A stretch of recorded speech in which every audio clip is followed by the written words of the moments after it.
여러분 반갑습니다. 여러분의 멘탈 전도사 천마쌤입니다.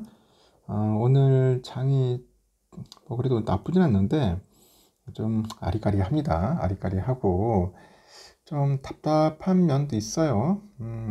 특히 삼성전자 그렇다는 거죠. 삼성전자가 코스피는 좀 오르고 있는데 오늘 좋은 흐름 보이고 있습니다. 0.82까지 좀 치고 있어요. 오늘은 기관 애들이 무서운 매수세로 들어오는 것 같습니다. 기관 외인들은 좀 한 템포 쉬는 것 같고 코스피가 그래도 2930을 돌파를 했습니다.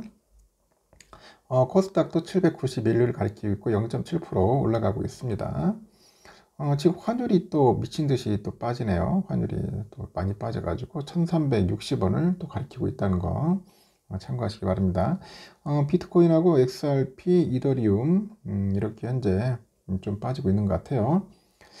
참 힘드네요. 보니까 그 환율이 이렇게 빠져버리면은 수출하는 기업들은 상당히 좀 힘들 텐데 이 환율을 뭔가 이게 인위적으로 건드리면 안 될 텐데 과연 어쩐지 모르겠습니다. 국민연금이 또 환율을 건드리고 있는 건지 아니면 자연스러운 건지 한번 살펴볼 필요도 있는 것 같아요. 코스피 상승폭 확대 큰손 연기금 시장에 투입됐다. 뭐 그런 이야기가 있습니다. 코스피가 이제 상승폭을 확대하고 있잖아요. 선물 옵션 동시 만기를 맞이해 가지고 장 초반에 시장 변동성에 대한 경계감을 내보였던 코스피가 오후 들어서 연기금에 매수세가 들어온 것 같습니다. 기관 애들 들어온 거 보니까 연기금인 것 같아요. 다시금 상승폭을 확대하는 거죠. 그래서 보니까 약간 0.8%까지 오르는 것 같고요. 주요 수급 주체별로 보니까 외국인이 현물 시장에서 소폭 매도 우위지만은 코스피 200 선물에서는 한 3,100억 정도 사고 있고, 그러니까 현물은 팔고 선물을 산다는 거죠. 기관 애들은 한 2천억 정도, 연기금에 2천억가량 매수세가 유입되면서 800억 정도 매수 우위 보입니다. 연기금이 이제 4거래일 만에 이전 순매수 전환입니다. 개인들을 보니까 600억 정도 이제 매도 우위를 보이고 있고요. 시가총액 상위 종목별로 보니까 두산 에너빌리티, LG엔솔, 하나에어로스페이스 이렇게 상승폭이 상대적으로 크죠. 삼성전자, 삼바, 신한지주 이쪽으로 빠지는 그런 모양새를 보고 있다는 거 참고하시면 될 것 같습니다. 하여튼 연기금이 들어오면은 뭐 나쁘지는 않는 것 같습니다. 지금 탈원전 관련된 이야기들이 좀 있더라고요. 탈원전. 그래서 한전기술이 상한가를 찍는 등 원전 관련주들이 일찍 상승을 했는데 이 원전 산업이 이재명 정부 들어서 기존의 그 우려와 달리 정책적인 뒷받침을 받을 것이다. 이런 기대감이 적용하는 것 같아요. 그러다 보니까 오늘 한전 기술이 많이 오르더라고요. 한 27% 오르는 것 같습니다. 그리고 상한가인 92,800원까지 올라긴 올랐는데 하여튼 고공행진하고 있고 두산 에너빌리티도 한 6%대 오르고 최고가를 가고 있고 한전 KPS, 한전 기술 뭐 이런 쪽도 많이 오르는 것 같습니다. 또 한전 산업도 오르고 있고 다양한 기업이 많네요. 우리기술, 뭐 G2파워, 에너토크, 태웅, 우진엔텍 뭐 이런 기업들이 많이 오르고 있습니다. 그리고 한 원전 시공 수주 기대감에 현대건설도 현재 8%대 오르고 있다는 거 참고하시고요. 이재명 대통령은 전날 페트로 피알라 체코 총리랑 전화 통화를 했어요. 자신의 그 X 계정에 저와 피알라 총리는 신규 원전 건설 최종 계약이 체결된 것을 축하하고 동사업이 성공적으로 이행할 수 있도록 양국 정부와 국민이 힘을 모아나기로 했다고 합니다. 팀 코리아의 체코 원전 수주에 따라서 한국이 16년 만에 원자력 발전소 수출에 성공한 거죠. 이 대통령이 원전 수주 실적을 조명하면서 이재명 정부 들어서 탈원전 정책이 가속화될 수 있다는 시장의 우려가 좀 완화된 것 같습니다.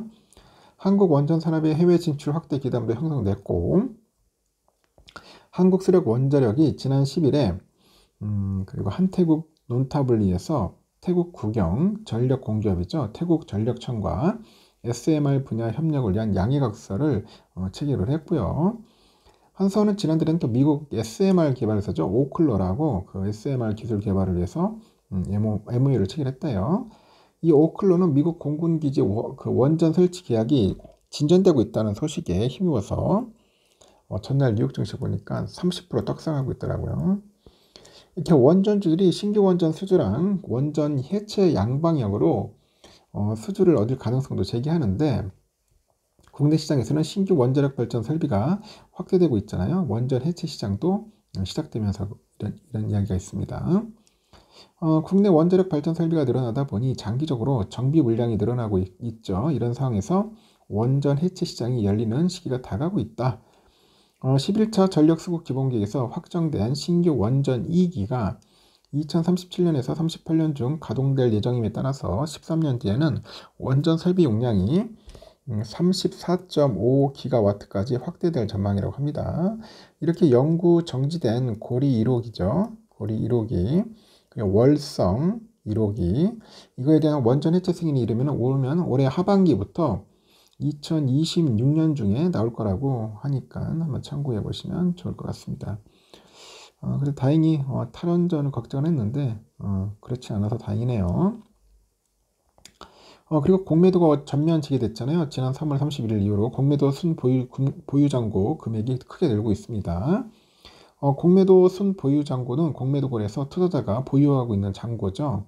실제 시장에서 공매도가 얼마나 유지되고 있는지 보여줍니다. 그래서 공매도 시작일인 지난 3월 31일 잔고 5조 7,087억 원에서 4월 30일 8조 7,529억, 5월 30일 9조 8,088억, 6월 2일 9조 9천억, 6월 4일 7조 174억 원으로 최대 한 4조 원 정도 늘어났습니다. 대차잔고 또한 9일 기준 84조 3,648억 원으로 재개일 대비 66조 7,700억 원 정도가 증가를 했다. 증권가에서는 이러한 공매도 증가세 국내 증시 훈풍 이어지는 현상일수록 쇼커버링 전략이 주목하고 있는데, 이 쇼커버링 전략이란 게 뭐냐, 이 공매도가 과도한 종목을 저점 매수했다가 그 종목의 주가 반등성이 높아질 때 다시 사는 거죠. 일명 매도 포지션 청산을 위한 주식거래법이다, 그렇게 보시면 됩니다. 공매도 제기 후 공매도 수급을 보면 하락에 베팅하기 망설이는 종목도 있다. 최근에 주가 상승과 함께 공매도 잔고 상위에 속한 기업들에 주목을 해야 한다, 그런 이야기 있고요. 그래서 공매도 과연 어떻게 될지 한번 좀 더 봐야 할 것 같습니다. 너무 많이 오르면은 공매 좀 조심해야 할 것 같습니다. 오늘 삼성은 여러분 아시다시피 좀 빠져요. 0.4에서 0.5% 정도 좀 빠질 것으로 보입니다. 다행히 우선주는 보합권에서 흘러가고 있어요. 우선주 좀 상대적으로 덜 올라가지고 거의 빠지지 않는다 보시면 될 것 같습니다. 그래도 잘 버티고는 있습니다. 장 막판 되면 또 어떻게 될지 모르겠습니다. 갑자기 또 쑥 들어와가지고 갑자기 종가 요정 나올 수도 있어요. 그래서 하여튼 오늘은 거의 보합권이다 생각하시고 이렇게 접근을 하셔야 할 것 같습니다. 다른 종목들은 좋아요. 좋은 종목들은. 근데 요즘 보니까 순환매 같습니다. 돌고 도는 것 같습니다. 여기까지 하겠습니다, 여러분. 즐거운 오후 시간 보내십시오.